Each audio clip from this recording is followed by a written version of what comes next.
শীতকালে আমরা কম বেশি সবাই পিঠেপুলি খেতে ভালোবাসি, কিন্তু সবসময় বাড়িতে চালের গুঁড়ো নারকেল না থাকায় আমরা করে উঠতে পারি না।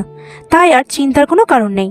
আজকে আমি তোমাদের দেখাবো তোমরা কিভাবে সহজেই বাড়িতে নারকেল এবং চালের গুঁড়ো ছাড়া বানিয়ে নিতে পারবে দুধ পুলি। প্রথমে 1 লিটার দুধ তেজপাতা দিয়ে ভালোভাবে ফুটতে দিতে হবে। অন্যদিকে একটি পাত্রে আমরা বেশ কিছুটা পরিমাণ সুজি নিয়ে তার মধ্যে অল্প অল্প পরিমাণ গরম জল দিয়ে ভালোভাবে মেখে নেবো। তারপর তার মধ্যে অ্যাড করবো আমরা বেশ কিছুটা পরিমাণ ময়দা।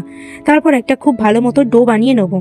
এবার সেই ডো থেকে ছোট ছোট করে লেচি কেটে নিয়ে হালকা হাতে চাপ দিয়ে একটা ছোট বাটির মতো সেভ করে নিতে হবে। এবার তার মধ্যে সন্দেশের পুর ভরে খুব ভালোভাবে প্রত্যেকটা কোণাকে মুড়ে দিতে হবে।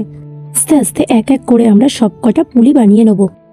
দুধ ফুটতে ফুটতে সর পড়ে গেলে এবার সেই দুধের মধ্যে আমরা ছোট এলাচ হালকা ভেঙে নিয়ে সেটা দিয়ে একটু নাড়াচাড়া করে তার মধ্যে আমরা বানিয়ে রাখা পুলিগুলি খুব আস্তে আস্তে দিয়ে দেবো।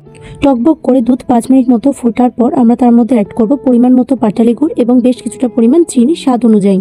গ্যাসের জোর জোরে করে দিয়ে জিনিসটাকে ফুটতে দিতে হবে এবং আলতো হাতে সবসময় নাড়তে হবে যাতে তলায় ধরে না যায়। গুড় এবং চিনি ভালোভাবে গলে গিয়ে দুধটা কমে গেলে এবং পুলিগুলো উপরে ভেসে উঠলে বুঝতে হবে আমাদের তৈরি হয়ে গেছে দুধ পুলি।